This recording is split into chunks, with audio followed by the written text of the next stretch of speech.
dia, igreja. Amém. Estamos felizes na presença do Senhor. Amém? Amém. É para nós, muito obrigado. É para nós um privilégio, para mim e para a minha esposa, estarmos aqui na casa do Senhor com tantos irmãos. Podem sentar, irmãos. Quando agradecer aqui o convite ao pastor William, sua esposa, muito gratos pela atenção. Sabemos que Deus só nos leva e só nos dirige quando o Espírito nos dá paz. Quando eu entrei aqui e observei e olhei para si, o Espírito Santo me dá paz por este trabalho tão abençoado. Continuo perseverante na obra de Deus, muito Deus tem para fazer através do seu ministério neste país, nesta nação e muito mais nas nações onde o Senhor o vai levar. O seu coração é muito sincero diante de Deus. Você é íntegro, verdadeiro, em buscar a Deus. E há uma obra que Deus deseja fazer através da sua vida, da sua família, para esta nação que o seu coração nunca sonhou que Deus tem guardado para si. É muito mais daquilo que você já pensou e muito mais do que aquilo que está no seu coração. Deus vai acrescentar muito mais, porque esta nação precisa de homens e de mulheres com o seu coração, um coração que busca a Deus em sinceridade e transparência diante do Espírito Santo de Deus. E é isso que Deus procura. Não procura grandes letrados, procura homens e mulheres com o coração totalmente rendido na sua presença, buscando a sua palavra, aplicando os seus princípios e vendo o reino de Deus prosperar. Amém? Muito obrigado pelo convite, muito obrigado pela atenção. O meu nome é Vítor Garcia, eu não sou pastor, eu sou evangelista. Aquilo que há no meu coração, ainda ontem estava a falar com o pastor ali em Aveiro, um pastor que é para mim um mentor. Eu tenho alguns mentores que dirigem, não digo que dirigem o meu ministério, mas ajudam-me a caminhar e a direcionar. Eu gosto da opinião de homens e mulheres de Deus que dobram o seu joelho e buscam a presença de Deus. Nunca ninguém fez, nem nunca ninguém fará nada, absolutamente nada, sozinho. Todos nós precisamos uns dos outros. E é cativante encontrar no corpo de Cristo homens e mulheres de Deus com o coração puro e sincero diante de Deus. Eu não tenho pedido a Deus muitos amigos. No mundo eu tive muitos amigos. Muitos amigos. Na hora que muitas vezes mais necessita, os amigos não são amigos, são oportunistas e interesseiros. No reino de Deus é totalmente diferente, porque Deus é um Deus de princípios, Deus é um Deus de honra, e quando Deus une, é como no casamento. Você sabe que as alianças ministeriais é como no casamento. O que Deus une, o homem não deve separar. E aquilo que Deus une para a aliança, fortalecido naquilo que é a direção de Deus, muitas vezes para nações. Não apenas para localidades, não apenas para determinadas cidades, mas Deus une com um propósito de nações. E pelos contactos que eu tenho tido com vários pastores por todo o mundo, este é um tempo desafiante para o corpo de Cristo. Mas é desafiante, sabe porquê? Não é porque nós busquemos ou tenhamos a necessidade de buscar algo que nós nunca observamos. Pelo contrário, nós precisamos é de entender que o Espírito de Deus se move em reverência total a Ele. Nós temos que ter reverência total a Ele, à Sua Palavra e aos seus princípios. Deus não quebra os seus princípios por coisa alguma. Amém? Eu sou o evangelista Vítor Garcia, sou português, 100% português. Nascido e criado, eu costumo dizer, nascido na maternidade Alfredo da Costa, criado perto da costa da Caparica, no Monte Caparica. Talvez alguns irmãos aqui saibam, mas a prova de Deus e por desígnio de Deus me levou para a Holanda para nós abrirmos a fundação Semente de Vida, que tem um propósito de implementar igrejas em todo o mundo. Esse é o propósito que Deus tem colocado no meu coração, no coração da minha esposa. Um ministério de Semente de Vida que fortalece, ajuda, edifica homens e mulheres com o coração sincero em Deus para levar a palavra de Deus, para semear vida, para levar a palavra de Deus, para levar o reino de Deus, porque se há algo que funciona é a palavra de Deus aplicada. E para nós aplicarmos a palavra de Deus, nós temos que ter conhecimento. Não há como aplicar a palavra de Deus sem conhecimento. E depois, Deus, há muito no meu coração, me direcionou para algo que me constrange, que é o Evangelho de Jesus, é pregar as boas novas de Jesus. porque eu sou daqueles que acredito que nós temos que olhar para Jesus como um ensinamento, como o irmão mais velho, como o homem perfeito que esteve aqui na terra e todas as coisas ele foi mais do que vencedor. E se nós não somos em todas as áreas da nossa vida mais do que vencedores, nós temos que parar de culpar a Deus por todas as coisas, porque se alguma coisa não está a prosperar na nossa vida, em alguma área da nossa vida, é porque nós não estamos a aplicar o princípio da palavra de Deus. Evangelista, o que você está a dizer é que há pecado que me impede de prosperar. Não, estou a dizer que há princípios que, se nós não cumprirmos, nós não vamos ver a provisão de Deus em nossa vida.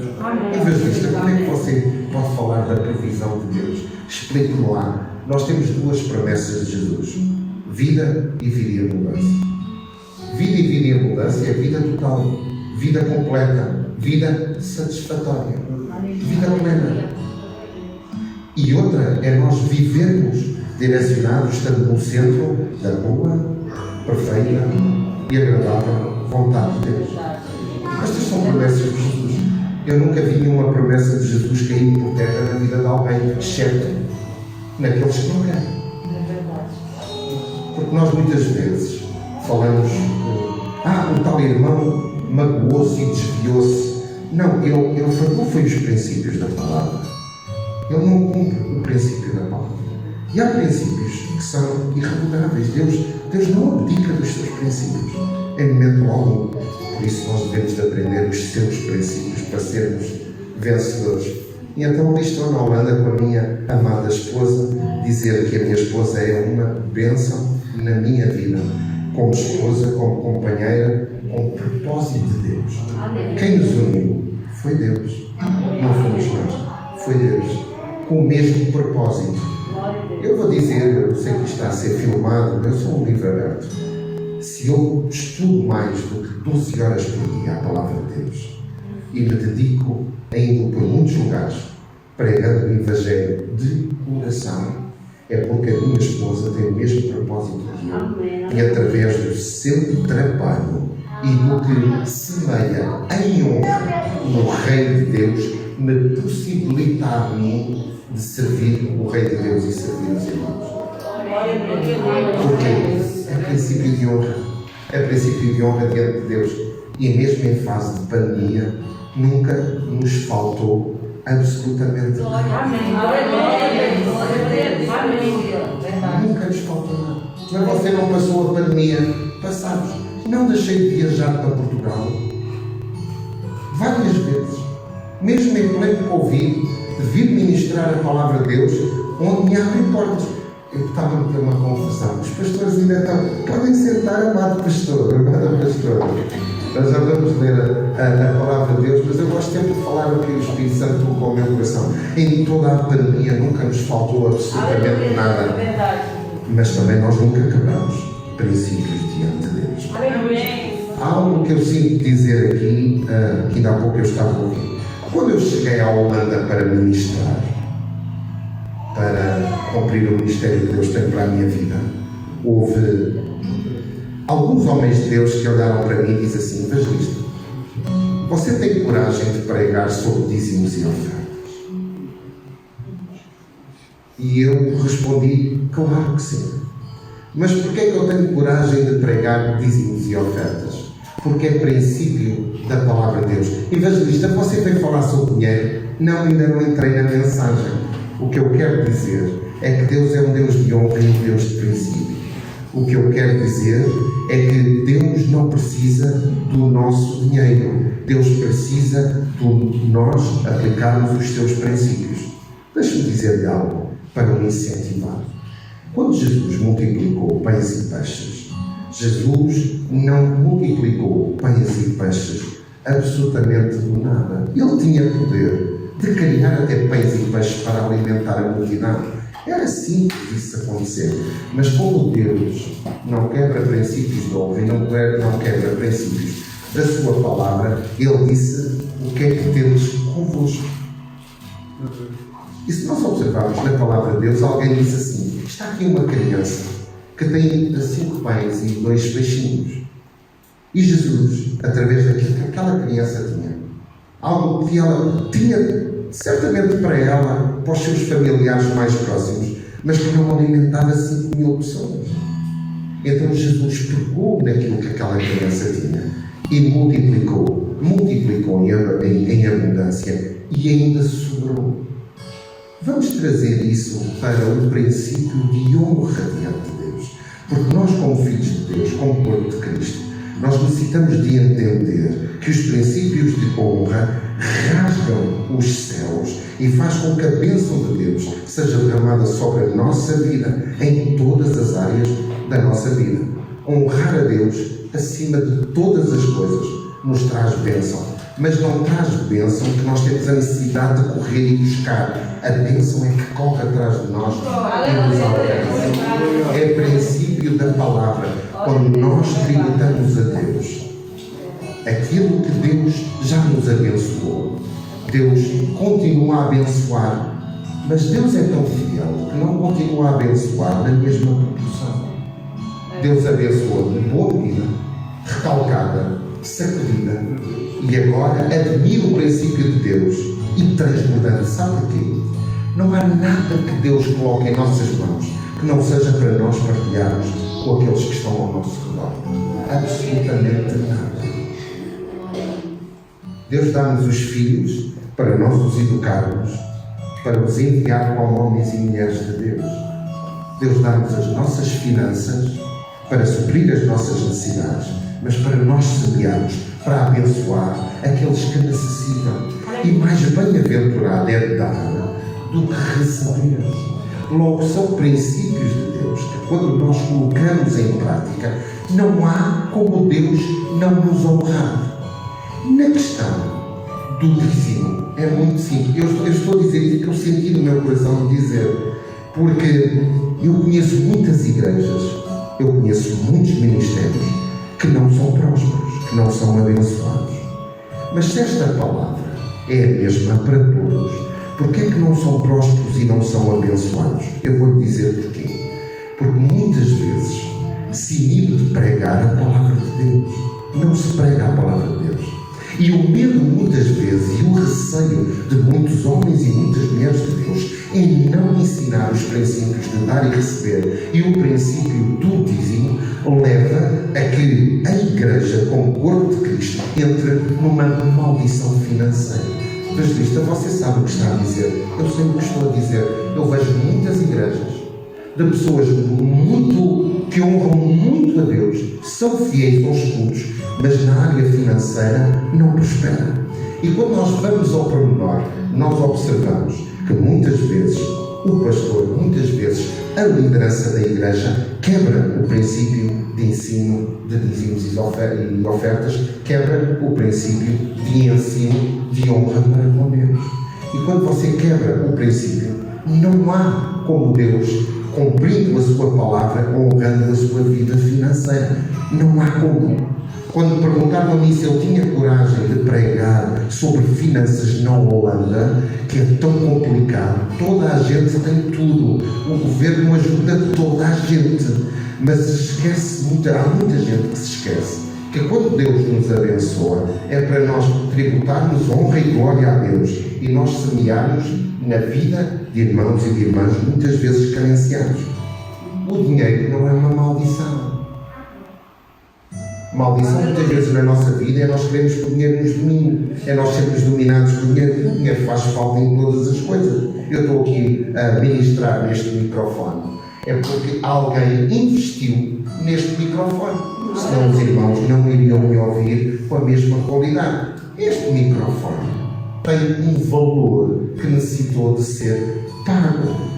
Então, se nós, como corpo de Cristo, não entendermos que nós honramos a Deus acima de todas as coisas, quando nós devolvemos a Deus o muito que Ele nos tem dado. Evangelista, você não está a ver bem a coisa. Eu não posso devolver a Deus muito que Ele me tem dado, porque eu sinto que Deus não me tem dado muito. Sabe um segredo? Continuo a honrar a Deus, acima até das suas possibilidades. Porque Deus é um Deus que repreende o devorador, abre as janelas do céu e derrama sobre nós bênçãos sem medidas. Esta não é promessa do seu pastor. Esta é a promessa da palavra de Deus. Isto não é um pedido da sua liderança. Você deve te honrar. Sabe uma coisa?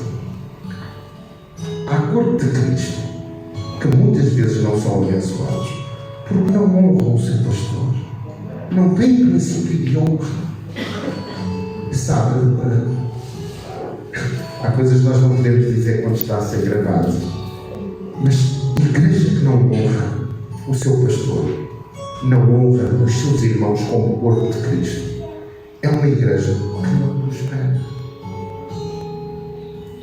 Nós observamos na Santa Ceia, que é sempre um tema difícil de ser ministrado, na mentalidade que muitos estavam fracos, doentes, e outros já dormiam porque não discerniam o corpo. E sabe uma coisa? Não discernir o corpo de Cristo é nós estarmos na igreja, vermos o irmão em dificuldade e nós fazermos como os fariseus, os saduceus, hipocritamente virarmos a cara para o lado e dizermos: Deus há de lhe dar. Mas sabe muitas vezes como é que Deus abençoa os nossos irmãos que estão em Cristo e que congregam no mesmo lugar do que nós? Abençoa através da nossa vida. Porque nós somos filhos de Deus e sabemos que a abundância que Deus derrama sobre a nossa vida é através da prosperidade que traz sobre homens e mulheres fiéis aos princípios de Deus. Então, se você tem para poder abençoar o seu irmão, nunca deixe de abençoar. Evangelista, mas eu devo fazer isso porque ele precisa. Não, você deve fazer isso porque é cumprir o propósito de Deus, os princípios de Deus, e Deus honra a sua palavra. Nós observamos isso na palavra de Deus. Amém? Então, que nunca, pastor, eu sinto dizer isso, pastor, que nunca neste lugar de dedicação a Deus e totalmente consagrado ao nosso Pai, que nunca deixe de ser ensinado os princípios de dar e receber, o princípio da honra. Você sabe, quando nós dizimamos, o que estamos a dizer ao Senhor é: Senhor, eu sei que não é a minha força e a força do meu braço que me adquiriram este ordenado, que me adquiriram o meu carro, que adquiriram tudo aquilo que eu tenho. Eu estou a dar a ti porque eu sei que és tu que me fortaleces para que eu seja próspero e eu seja abençoado. Não há nada que Deus mais detesta do que a avareza entre os filhos de Deus, a ganância entre os filhos de Deus.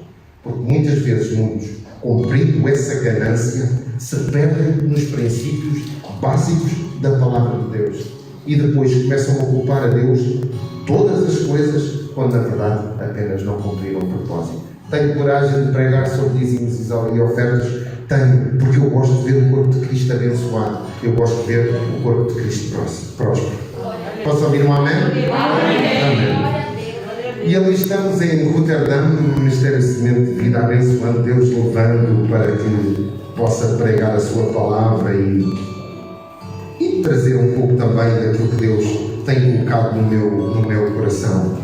E é uma honra estar aqui, fui indicado para aqui estar, e agradeço muito à missionária Hilda e também ao pastor a forma como me abriu aqui a porta da sua igreja. Seja abençoado, que Deus o prospere por este gesto também de humildemente me ter deixado pregar na minha nação.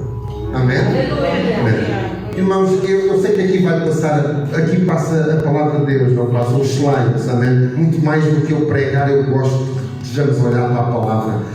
Todo o pregador só tem sentido naquilo que diz quando a palavra é confirmada através da palavra de Deus. Evangelista, por que é que você diz isso? Eu tenho que dizer que Deus fala ao meu coração. Porque nós vivemos numa altura onde as lives e a internet têm guiado muitos filhos de Deus. Mas sabe, eu observo às vezes, que eu também as faço, eu também faço lives, mas eu observo muitas vezes que as pessoas vão muito mais à procura daquelas revelações do que conhecimento da palavra de Deus.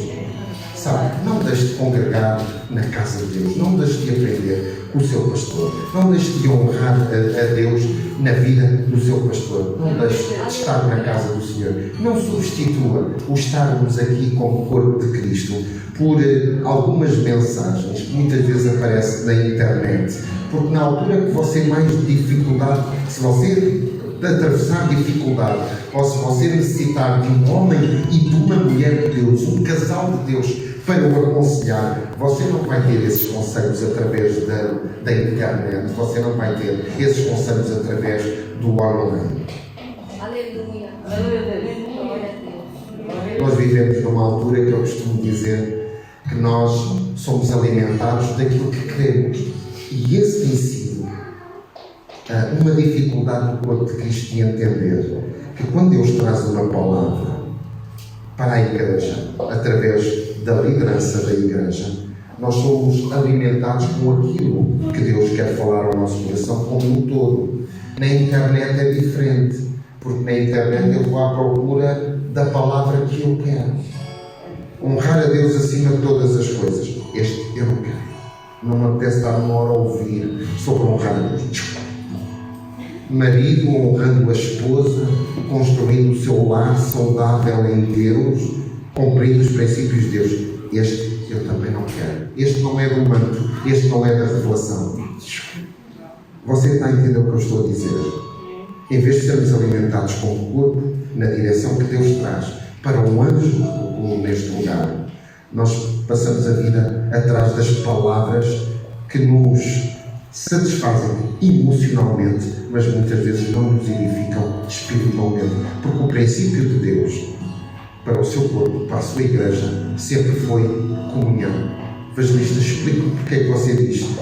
Porque nós observamos na igreja de Atos que quando a igreja estava unida, tinha tudo em comum e tinha um único propósito. Sempre que orava, havia poder. E o Espírito Santo era derramado com poder. E Deus acrescentava na internet, peço desculpa, nas lives, peço desculpa, Deus acrescentava aqueles que queria salvar entrando em comunhão. Evangelista, o que é que você está a dizer isto? Eu sinto o Espírito de Deus dizer, não sei, às vezes a minha esposa diz assim, preparas as pregações, chegas lá, não dizes nada do que preparas, mas quando Deus me fala, eu não perco tempo. Sabe que o princípio de Deus nos levar a vários lugares é nós só falarmos aquilo que Ele quer e não falarmos aquilo que muitas vezes temos planeado. Amém? Seja corpo. Fortaleça-se com o corpo de Cristo. Dê as mãos ao seu pastor. Sabe, nós somos muito abençoados quando nós honramos os nossos pastores. Evangelista, você está a dizer isso porque quer ser um engraxador, porque fica bem estar em cima do púlpito a falar com o pastor e falar que nós devemos ser amigos do pastor, mas nós devemos estar em aliança com o nosso pastor. Os nossos pastores dão contas da nossa vida e não é bom nós fazermos os nossos pastores gemer de dor pela nossa infidelidade, muitas vezes falta de caráter, muitas vezes falta de comunhão, muitas vezes falta de entrega. Você é um evangelista, é para pregar as boas novas, não é para pregar uma coisa destas, mas é o que Deus me diz e eu falo sempre o que Deus me diz. Amém? Podemos passar aqui, gostava que passássemos aqui o texto de Oséias 4:6. Oséias 4:6, para nós entendermos alguns princípios de Deus. Quem conhece de cor Oséias 4:6? É a antiga aliança, não é? Nós queremos é a nova aliança. A antiga não tem sentido. Jesus veio para cumprir a antiga aliança. Logo é muito importante nós observarmos, porque nós só vamos entender a plenitude daquilo que Cristo fez se nós entendermos a antiga aliança. Nós estamos na nova aliança, é verdade que estamos na nova aliança, mas tudo o que Jesus fez, tudo aquilo que Ele fez para com a humanidade, estava prescrito na antiga aliança. E há palavras que são tão abençoadas que nós necessitamos de entender. Podemos ler juntos: o meu povo foi destruído porque lhe faltou o conhecimento. Porque tu rejeitaste o conhecimento, também eu te rejeitei. Vamos ficar por aqui? O meu povo perece porque lhe falta conhecimento. O meu povo não foi abençoado como eu desejei abençoar, porque lhe faltou o conhecimento. Faltou-lhe a entrega. Mais do que isso, algumas versões dizem: o meu povo é destruído porque não me conhece. O povo não era destruído por causa de Satanás. O povo não era destruído por causa do inimigo da sua vida. Sabe, nós muitas vezes atribuímos ao diabo tudo e mais alguma coisa. Mas o diabo é um inimigo derrotado quando nós cumprimos o princípio da palavra de Deus. Porquê é que ele é um inimigo derrotado em sua vida? Vamos lá pensar juntos, está bem? Se o Espírito Santo habita em nós, o Espírito Santo não pode ser derrotado. Nós somos derrotados quando entristecemos o Espírito Santo que habita em nossa vida. Agora repare, no início de todas as coisas, Deus disse: haja luz, e o Espírito Santo criou a luz. O mesmo Espírito Santo que criou todas as coisas, visíveis e invisíveis, é aquele que habita em nós. Logo, nós não somos um ser humano normal. Nós não somos um ser humano qualquer. Nós somos morada do Deus Altíssimo através do Espírito Santo. E nós podemos observar que Jesus nos ensina que o Espírito Santo habita em nós, nos fortalecendo nas nossas fraquezas. Então significa que Jesus, ao dizer que não nos deixaria órfãos, que Ele iria para o Pai e enviaria um Consolador, significa que o Espírito Santo, que é a presença do nosso Pai em nós, não nos deixa órfãos.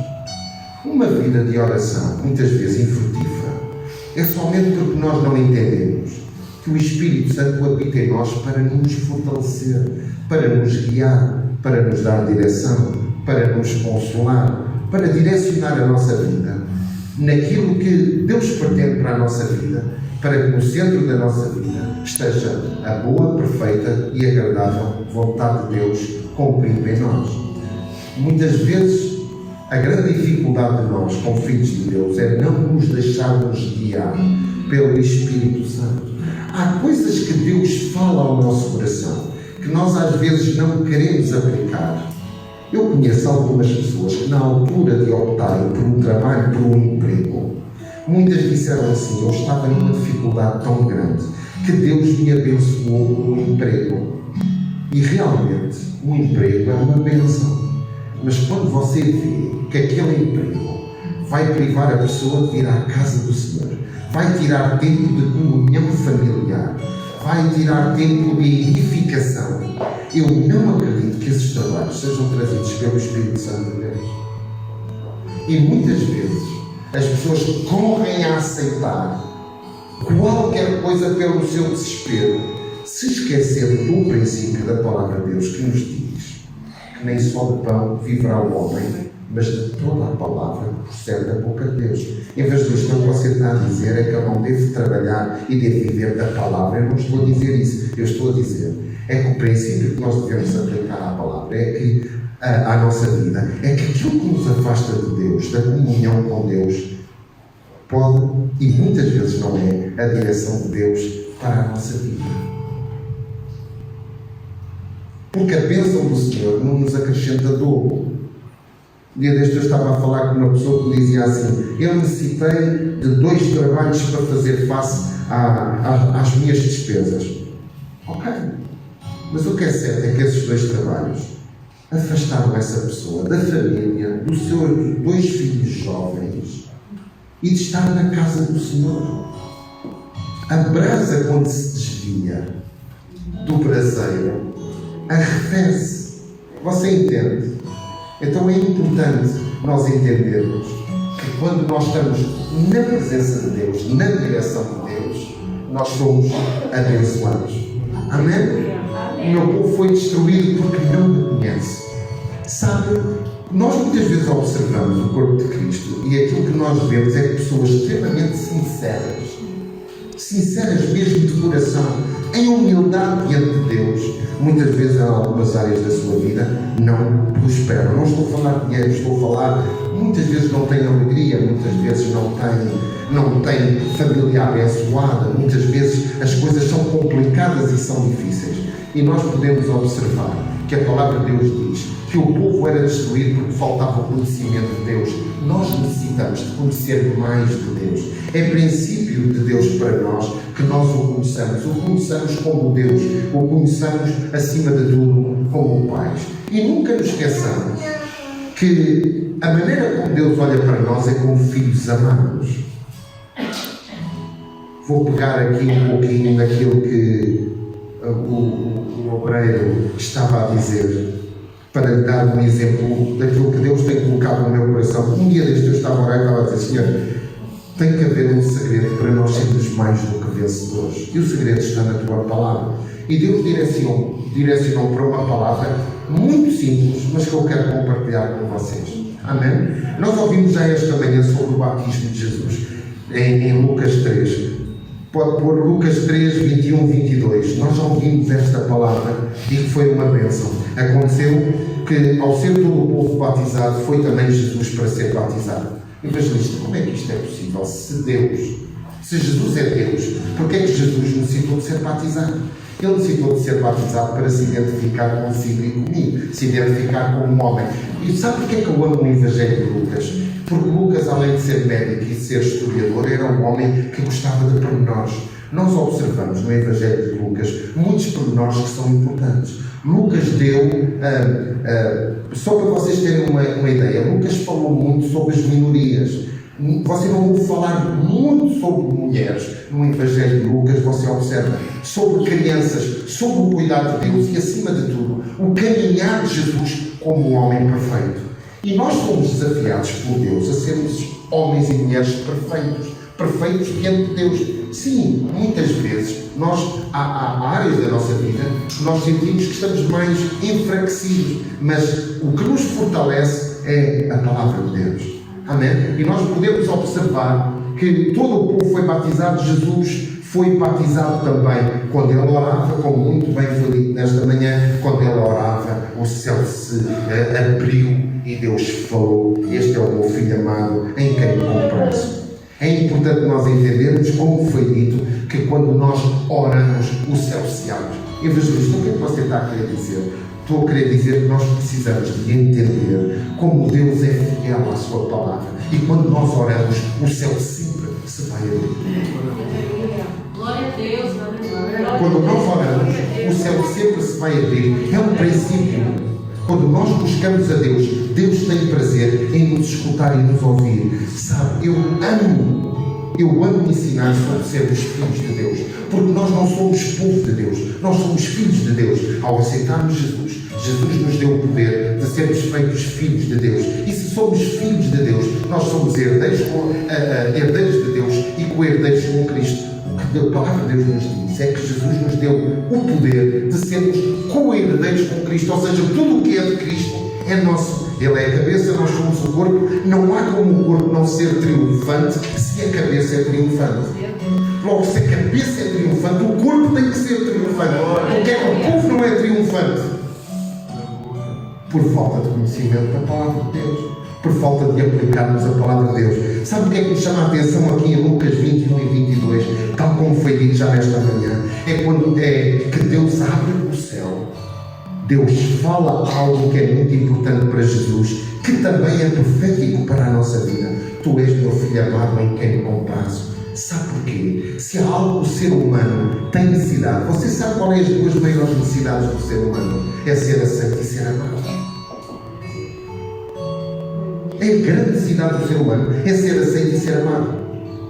Você, se for ouvir em pormenores traumas de uma pessoa, sobre a sua infância, sobre aquilo como foi doloroso à sua vida, a pessoa vai bater sempre nestas duas situações: aceitação e amor. Há pessoas que sofreram tanto na sua infância porque não foram aceitos pelo seu pai, não tiveram uma boa relação com o pai foi desastroso e têm dificuldade de olhar para Deus como um pai. Mas Deus verdadeiramente nos quer ensinar como sermos seus filhos. Mas nós temos que entender que Deus olha para nós com um olhar de amor, um olhar de zelo, um olhar de cuidado. É porque muitas vezes, e durante muitos anos, nós observarmos no corpo de Cristo aquela relação quase de filhos temerosos, de que Deus é um Deus que está sempre à espera de que nós façamos alguma coisa errada para nos castigar. E Deus não é assim. Deus é justiça, atenção, mas Deus também é amor. Deus é aquele Pai que nos toma pela mão e nos ajuda a caminhar. Deus é aquele Pai que tem prazer em relacionamento connosco. Evangelista, explique-me isso. Quando Adão e Eva falharam, Deus providenciou logo uma maneira, no futuro, um sacrifício que nos iria dar possibilidade outra vez de nós termos comunhão com Deus.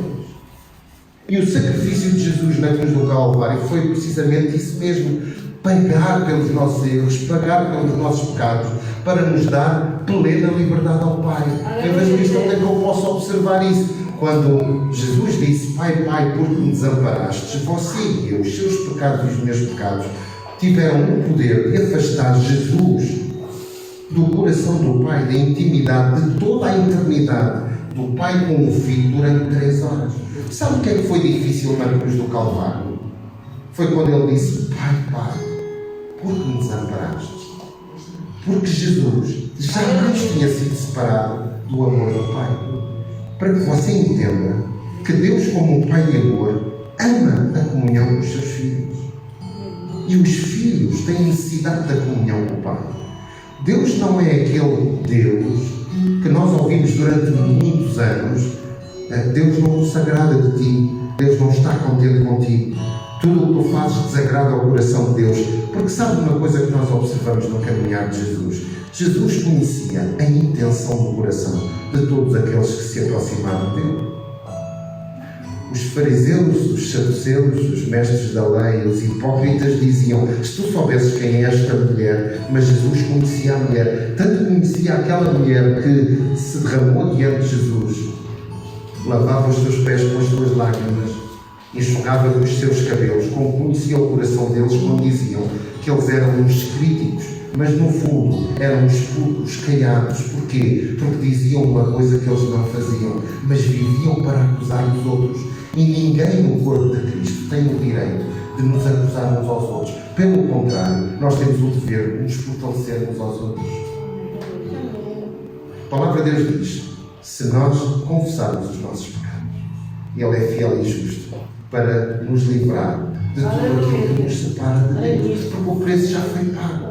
Então nós necessitamos de olhar para Deus como um Pai de amor, como aquele Pai que tem prazer em pegar pela nossa mão e caminhar connosco em todos os dias da nossa vida, todos os minutos da nossa vida e todos os segundos da nossa vida. E Deus nos ama tanto como um Pai, que nos deu o seu Espírito Santo em nós e nos diz que o Espírito Santo que Deus colocou em nós, que é a presença de Deus em nossa vida, tem ciúme de nós. Sabe o que é que isso significa? Você conhece alguém ciumento? É difícil encontrar uma pessoa ciumenta, não é? É muito difícil encontrar pessoas ciumentas. Por exemplo, nos casamentos não se vê pessoas ciumentas. Não se vê. Não é? No trabalho não se vê pessoas ciumentas. Não se vê. Não é? Eu não estou a falar de inveja, estou a falar de ciúme. O Espírito Santo anela estar em comunhão connosco. E nós precisamos de entender, como filhos de Deus, que é Deus que nos chama para a comunhão. Às vezes, há louvores às vezes que nós cantamos na igreja, que diz: Senhor, eu quero a Tua presença. Mas sabe, Deus anela mais pela Sua presença em nós e a comunhão com a nossa vida do que até nós próprios.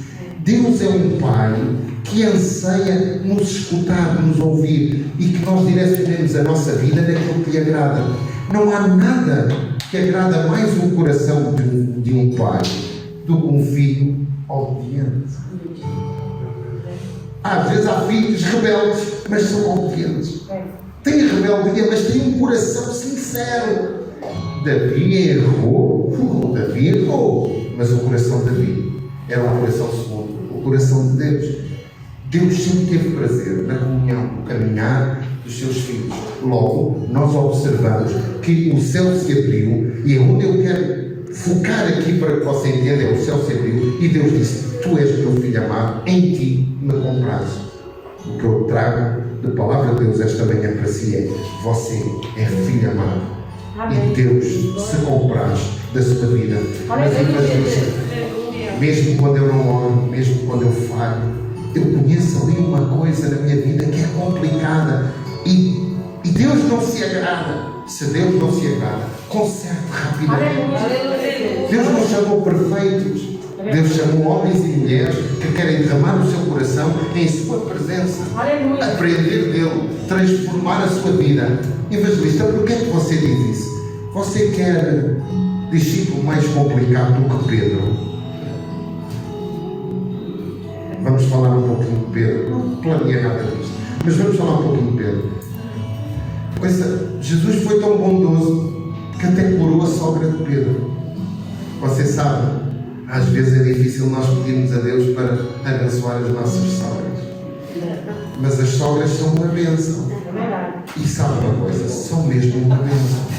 E sabe uma coisa? Se você tem algum problema com a sua sogra, ore pela sua sogra e seja como um filho para a sua sogra. Mas você não sabe o que está a dizer. O que eu estou a dizer é que nós devemos de honrar as nossas sogras. Nós não devemos estar à espera que as nossas sogras nos abençoem. E na verdade ela abençoa-nos sempre. Porque quando nós vamos almoçar à casa da nossa sogra, saímos de lá vivos. Logo a nossa sogra ama-nos ao ponto de não pôr veneno na comida. Agora, faça algo. Honre a sua sogra como sua mãe. Amém. Glória a Deus. Honre a sua sogra como a sua mãe. Sabe uma coisa que me encanta na minha esposa? Os meus pais não foram habituados a isto. Eu sou filho único. E a minha mãe sempre disse assim: a mãe gostava tanto que tu tivesses uma esposa que fosse como uma filha para mim. Às vezes é complicado, sabe porquê? Porque eu sou filho único. E a minha mãe é daquelas mães que, se pudesse, estava sempre preocupada. E está sempre preocupada, né? E muitas vezes há mães que se esquecem que os filhos têm que seguir a vida deles. Mas uma das coisas que me encanta é ver a minha esposa a chamar o meu pai Rudo, meu pai Rudo. Uma criança que não sabe o que é o amor do pai, não sabe o que é um abraço, que não sabe o que é um beijo. Eu não podia esperar que o meu pai entendesse quando eu era jovem. Ele dizia: pai, dás-me um abraço e dás-me um beijo. Está bem. Eu acho que o meu pai me beijou, não eu beijar o meu pai. O meu pai me beijou 3 vezes na vida. E eu olho lá. Mas ninguém dá o que não tem. Há pessoas às vezes que são rudes.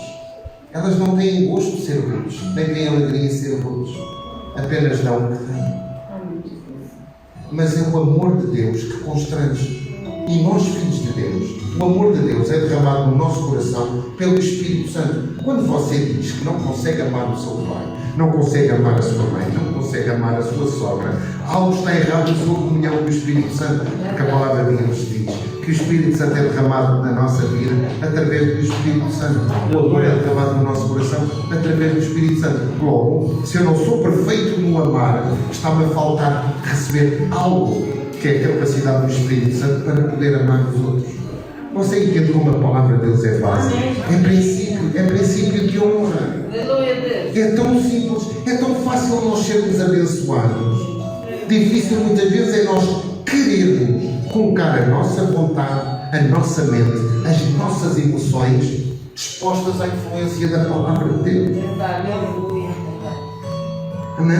Amém. Tu és o meu filho amado em quem me compraste. Para avançar, Deus é Pai, um Deus que nos ama, um Deus que tem alegria connosco, um Deus que sabe as nossas fraquezas, um Deus que conhece o nosso coração. A palavra de Deus diz que Deus conhece o que vamos pedir antes mesmo de nós abrirmos a nossa boca. Entenda que Deus diz para nós termos comunhão com Ele. E há muitos que gastam horas de oração pedindo só a Deus: Senhor, eu preciso de um trabalho novo. Senhor, tu não sabes como eu preciso de um carro novo, um carro bom, um carro de 2 lugares, de capota, gosto de sol. Senhor, dá-me uma casa nova.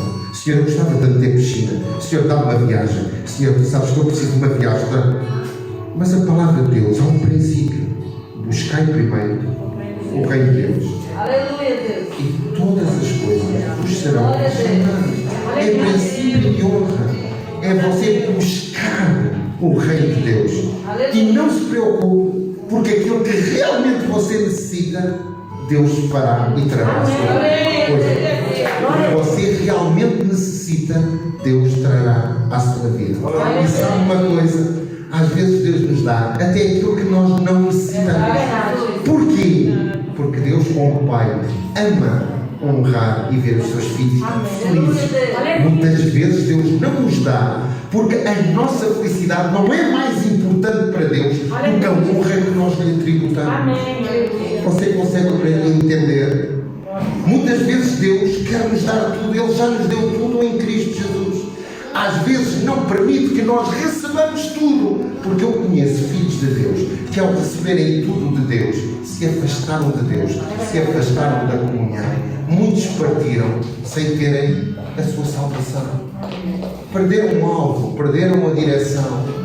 Durante muito tempo, a casa de Deus era um lugar onde alguns filhos de Deus diziam assim: vem à igreja, vais ver, se tu vieres à igreja, olha, Deus vai te abençoar com um carro, Deus te...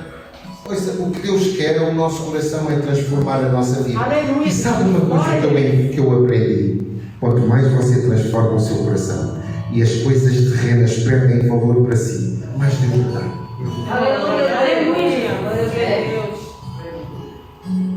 Quanto mais você busca o reino de Deus, quanto mais você se preocupa com as coisas do alto, mais Deus se preocupa com a sua permanência, com conforto, com provisão aqui na terra. Quanto mais você busca.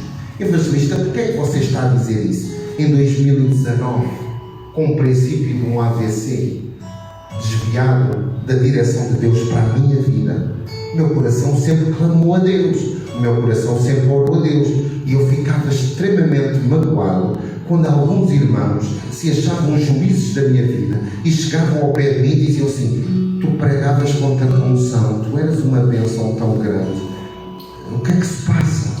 Muitas vezes eu pedia para ir à casa de Deus, ficar na última cadeira, entrar mais tarde, sair mais cedo, somente para que alguns irmãos não me cumprimentassem. Porque ao me cumprimentarem, não me iam animar, iam me desanimar.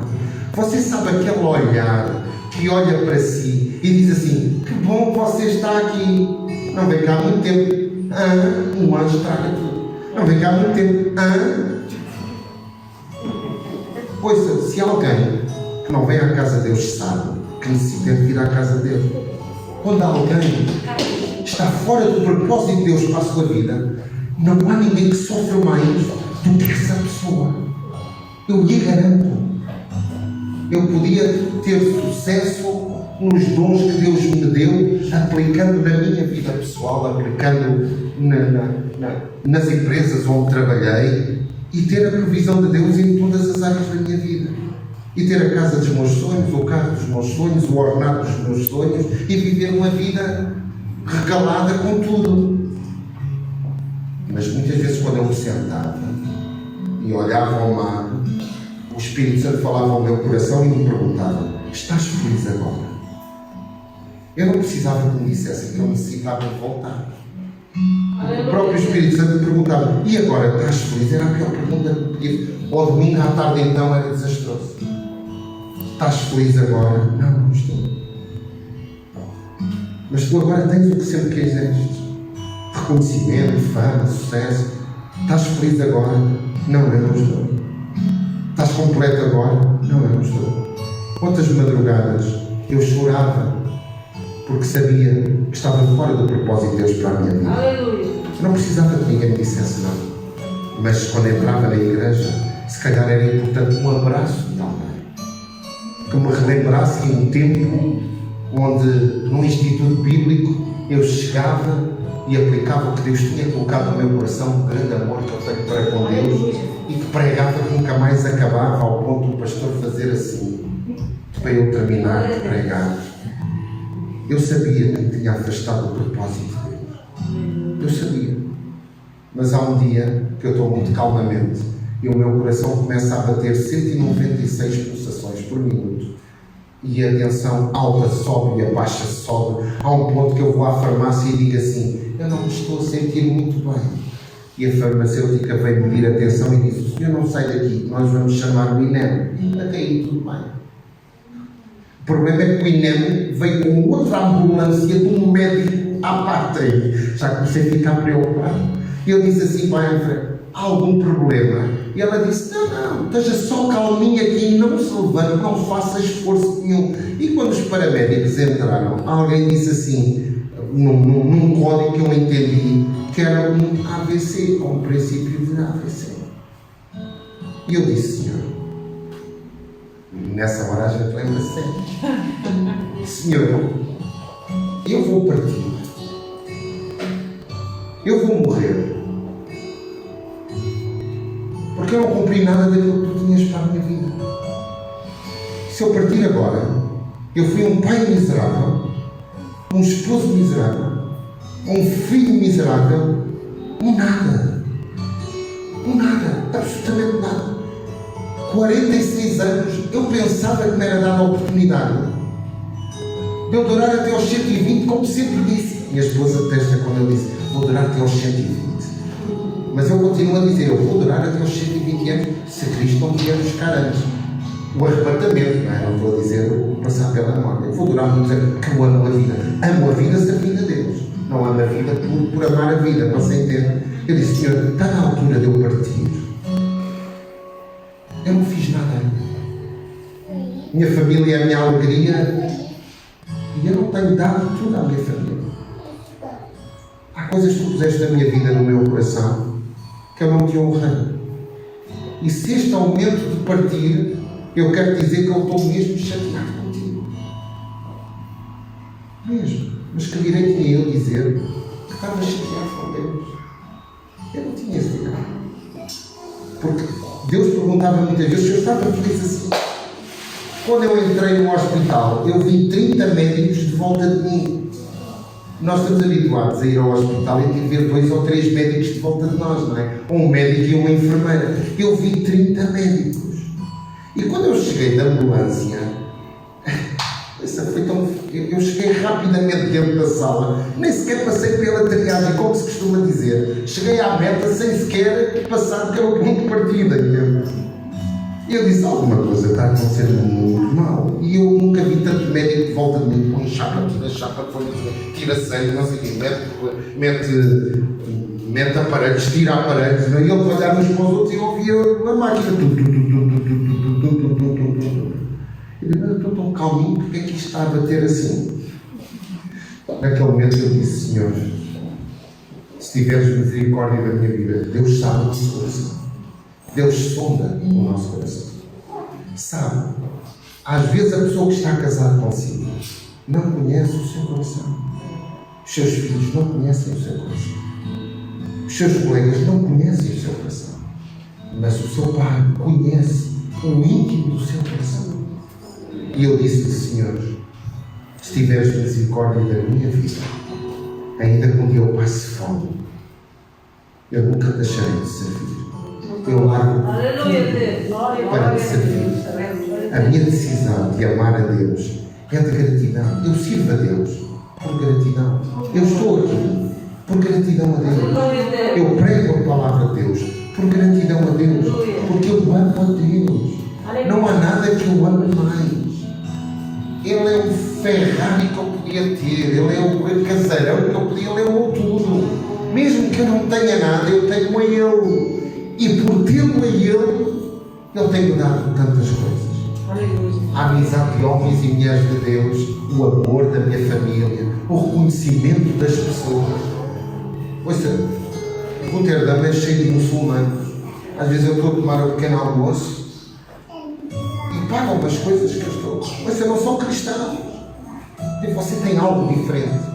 Às vezes dizem para a minha esposa: ele é muito gentil, é a vida de Deus, é o que me constrange, é o constrangimento do meu coração, é Deus. Eu não tenho palavras, exceto fazer aquilo que Ele diz para eu fazer. E sabe, às vezes nós observamos e ouvimos assim: você quer fazer tudo? Não, eu quero fazer tudo o que Deus quer que eu faça.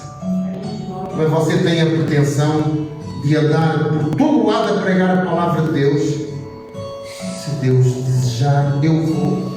Mas como é que você faz a provisão? Você vai a Angola? Vou em outubro. Como? Deus proverá. Você vai ao Brasil? Vou em novembro. Como? Deus proverá. Porque há muito que eu entendi que não vale a pena eu fazer planos, porque Deus vai providenciar. Vai providenciar abrindo as portas que na minha força natural estavam fechadas. Sabe uma coisa?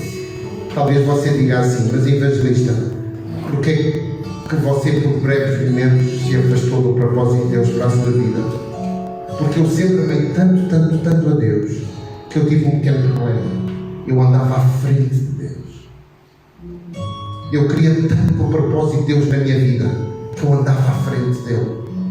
E eu vim a entender que Deus preparou 80 anos de Moisés para o fazer servir 40.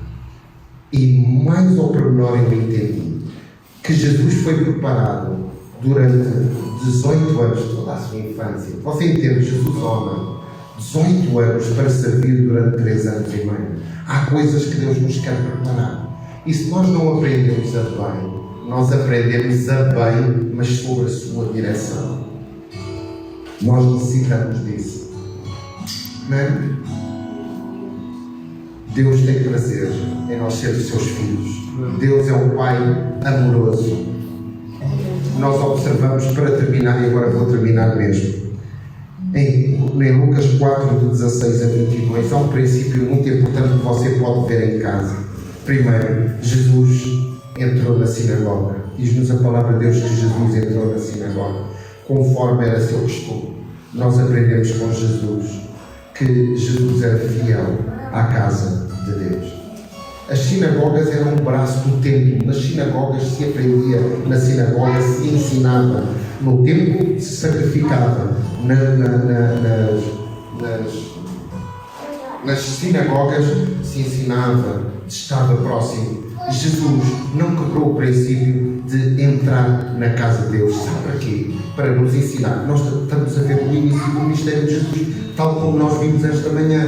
O batismo, a tentação e a seguir vem este ensinamento. Jesus entrou na sinagoga segundo era seu costume. Primeiro passo que nós observamos: nunca deixe de vir à casa de Deus. O seu lugar é na casa de Deus. Cultuando, estando junto com os seus irmãos. Junto com os seus irmãos, os dons são derramados sobre a sua vida para servir. Ninguém recebe dons para si próprio.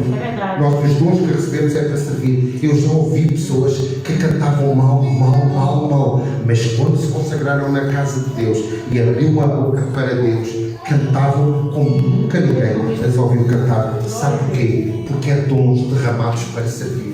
Quanto mais você serve, mais Deus lhe dá. O princípio de receber de Deus é dar. É receber. Quanto mais você dá, mais você recebe. Muito mais. Vou medida recalcada, sacudida e transbordante. Segundo passo que eu observo aqui: Jesus, quando entrou na sinagoga, deram-me um livro. Sabe o que é que eu aprendo? Este livro é extremamente importante. Receba o livro, guarde o livro. Nunca saia da presença do livro. Nós aprendemos isso com Jesus. Jesus entrou na sinagoga, quando lhe deram o livro, ele recebeu o livro. Mas sabe muito mais do que Jesus ter recebido o livro. Sabe o que é que Jesus fez? Abriu o livro. Sabe o que é que isso significa para nós? É que o livro só tem poder em nossa vida, não apenas quando nós abrimos o livro. Nós aprendemos com Jesus. Ele abriu o livro. Mas sabe mais interessante? Jesus não somente recebeu o livro e abriu o livro. Jesus leu o livro. E quando ele leu o livro, nós ouvimos já esta manhã que Jesus disse: o Espírito do Senhor está sobre mim, pelo que me ungiu para evangelizar os pobres, enviou-me para proclamar libertação aos cativos e restauração. Ou seja, Jesus fala do ministério que estava prescrito no livro de Isaías sobre a sua vida. Sabe como é que Jesus teve noção do seu chamado, do seu ministério? Jesus, Deus feito homem. Você entende? Deus feito homem. Quando ele abriu a revelação da palavra de Deus, fez eco. Quando ele recebeu, quando ele diz esta palavra, Jesus direcionou todos aqueles que estavam ao seu redor daquilo que ia ser o ministério. Nada do que Jesus fez no seu ministério terreno Nada do que Jesus fez sai fora daquilo que aqui está. Evangelizar os pobres, libertação, restauração, pôr em liberdade e apregoar o ano aceitável do Senhor. Como é que Jesus soube? É como nós sabemos da direção que Deus tem para a nossa vida quando nós abrimos esta palavra. Mas Jesus não somente recebeu o livro, Ele não somente abriu o livro, Ele não somente leu o livro, Jesus também fechou o livro. Sabe porquê? Eu vou dizer porquê. Porque nós devemos receber o livro, abrir o livro, lermos o livro para saber e deixar a palavra de Deus moldar a nossa vida e falar connosco. Mas, evangelista, nós devemos então ter sempre o livro aberto? Não. Há momentos que você precisa de fechar o livro. Não ler o livro. Você está doido, evangelista? O que é que você está a dizer? Há momentos na nossa vida. Nós precisamos de fechar o livro e viver o livro. A nossa vida tem sentido. Não é quando você conhece toda a palavra. Você não precisa conhecer toda a palavra. Quanto mais conhecimento, menos você é destruído. Mas há momentos na sua vida que aquilo que Deus quer é que você abra o livro, receba o livro, abra o livro, leia o livro, feche o livro e viva o livro. Porque nós vamos impactar todos vivendo o livro. Nós vamos mover o lugar onde nós estamos inseridos, a família onde nós estamos inseridos, a profissão onde nós estamos inseridos, quando nós fechamos o livro e vivemos o livro. Uma vida, uma caminhada em abundância no centro da vontade de Deus para a nossa vida é nós termos o livro, abrirmos o livro, lermos o livro, vivermos o livro. Ler o livro, não viver o livro, não tem sentido absolutamente nenhum. Você conhece pessoas que sabem versículos de cor, no entanto a sua vida não prospera. Porquê? Porque não aplicam o princípio do livro. Aleluia. Conhecer a palavra de Deus e não aplicar a palavra de Deus, nós vamos ver em Tiago, que Tiago nos dizia, é como nós contemplarmos o rosto num espelho. Quantos de nós olhamos para o espelho esta manhã? Estou mesmo a terminar. Quantos de nós olhamos para o espelho esta manhã? Quem se achou lindo, maravilhoso? Quem disse, Senhor, eu fico feliz pela bênção que tu criaste, que neste caso sou eu. Todos nós olhamos para o espelho, certo? Você lembra-se de tudo o que viu? Você lembra-se como é que estavam os seus cabelos, o seu batom, a sua roupa? Não. Há coisas que você precisa continuamente de olhar para o espelho para fazer um retoque. Você necessita continuamente olhar para a palavra de Deus para retocar a sua vida, direcionar a sua vida, todos os dias da sua vida. Tenha um livro, abra o livro, leia o livro e viva o livro, porque viver o livro vai fazer aquilo que Jesus nos ensina no versículo 22. Todos davam testemunho de Jesus e se maravilhavam das palavras de graça que lhe saíam dos lábios. Sabe porquê? Porque o que saía dos lábios era o que ele via, era o que ele vivia. As suas palavras eram um espelho da palavra de Deus. O seu caminhar era um espelho dos ensinos do Pai. A sua palavra era refletir a glória de Deus sobre a sua vida. Ele tinha o Espírito Santo, ele tinha a vida de Deus nele. Não somente era direcionado pelo Espírito Santo, como ele vivia a palavra. Quer ter vida e vida em abundância, quer viver no centro da boa, perfeita e agradável vontade de Deus, leia o livro e viva o livro. Todos nós já observamos que muitos cristãos têm o Salmo 91 aberto na mesa de cabeceira. Alguém não conhece? Alguém conhece um cristão que não tem o Salmo 91 aberto na mesa de cabeceira? A folha até está amarela, mas o Salmo 91 tem poder quando você aplica a sua vida. Evangelista, dê lá um exemplo, último exemplo, Salmo 23. O Senhor é o meu pastor e nada me faltará. O original não tem este ênfase. No original o ênfase é: o Senhor é o meu pastor e Ele não me faltará. Não é nada me falta, Ele não me faltará. Porque se o Senhor não me falta, eu nada tenho falta. É o princípio. O Senhor é o meu pastor, Ele não me faltará. E porque Ele não me faltará em todos os momentos da minha vida, em todos os passos da minha caminhada, nada me faltará. Porque Ele não me faltará. Você entende? Irmãos, vocês vão ficar muito contentes, mas eu terminei. Que Deus abençoe a vossa vida. Tenha uma semana muito abençoada. Eu já tinha um compromisso para ministrar aqui da parte da tarde, senão teria aceito com muita alegria e muito gosto ter estado aqui também da parte da tarde. Meu amado pastor, que Deus abençoe. Obrigado por esta oportunidade. Tem em mim um servo e um amigo. Estou para servir a sua vida e o seu ministério. Amém? Deus abençoe poderosamente a vossa vida. Foi um privilégio.